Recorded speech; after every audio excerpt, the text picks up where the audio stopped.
مشروطك وتعالي اسمعي.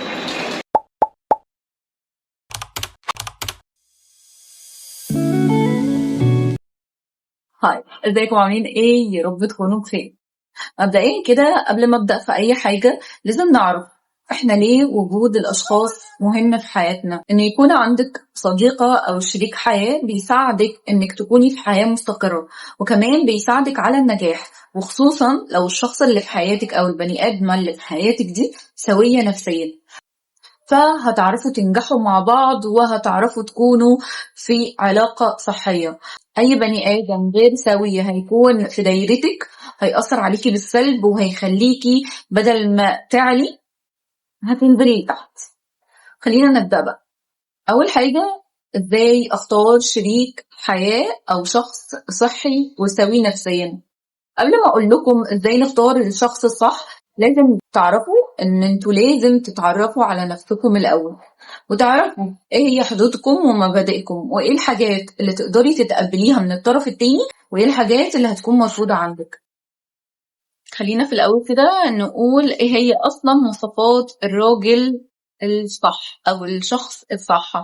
كلام كليشيه قوي يعني، وصفات مفروض إن هي تكون معروفة، ولكن خلينا نقول لأن المجتمع حاليا يعني بقى فيه لبس في أمور يعني وحاجات كده غريبة.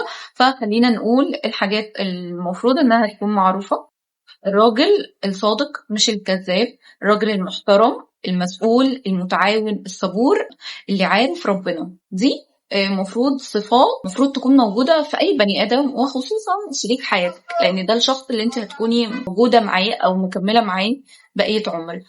ازاي نختار بقى شريك الحياة أو الراجل الصح؟ أول حاجة لازم تختاري راجل حريص عليكي، لازم يكون طيب السيرة.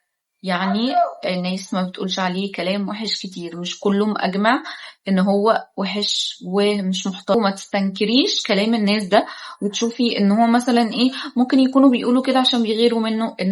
الناس كلها هتجمع على صفة مثلا فيه وهي مش هتكون فيه، أو يكونوا ظالمين. فتغميش عينك عن الريد فلاج دي. أرجوكي أرجوكي أرجوكي اسمعي للي حواليكي. تاني حاجة بقى، لازم تختاري الراجل الصح بناء على احتياجاتك واهتماماتك انت لازم تكوني عارفة نفسك وعارفة انت عايزة ايه ومحتاجة ايه، وايه الحاجات اللي تتقبليها وايه الحاجات اللي مش ممكن او مش مسموح لأي حد يتخطاها، حتى لو كان الشخص ده شريك حياته. تالت حاجة، لازم يكون الشخص ده متعاون زي ما قلت، وبيساعدك على النجاح، بيساعدك على النجاح سواء في شغلك او في دراستك او اي حاجة. مش بيقلل من تعليمك ولا دراستك ولا الكلام ده، وبيحفزك دايما على التعلم والنجاح. الشخص المتعاون برضو في البيت، في شغل البيت. انا عارفة ان في ناس هتطلع تقولي هو في رجالة بتساعد في البيت، هو في مش عارفة ايه. في بس انت بس ايه يعني ايه، ما تتنازليش عن المبدأ ده. وانت هتلاقي موجود يا جماعة، موجود رجالة محترمة وبتتعاون وكل الكلام ده، بس انت بس اختاري صح. رابع حاجة، لازم تختاري راجل بيحترمك، بيحترم حدودك، بيحترم مشاعرك. ما تختاريش راجل يقلل من مشاعرك وقت حزنك او حتى وقت فرحك. اختاري راجل لسانه حلو. تختاريش راجل بيزعق، بيعلي صوته في الشارع او قدام الناس. ما تختاريش راجل بيشتم، لان اللي بيشتم ده حتى لو مشتمكيش في وقت الخطوبة هيشتمك بعد الجواز.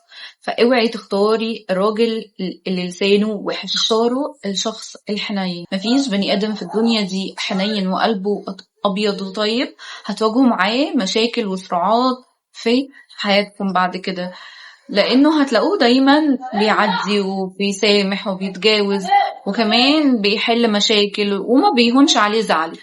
اخر حاجة بقى، انك تختاري شريك حياة او راجل صح. حاجة مهمة جدا في الحياة هو الراجل الصح، الشخص السوي نفسيا، اللي بيحبك بجد، هو اللي هيساعدك ان انت تبقي مستقرة نفسيا، هو اللي هيساعدك انك تحققي اهدافك وطموحاتك وتشتغلي وتكبري. مش هيكبت طموحاتك واحلامك دي، بالعكس ده هيساعدك وهو اللي هيشجعك.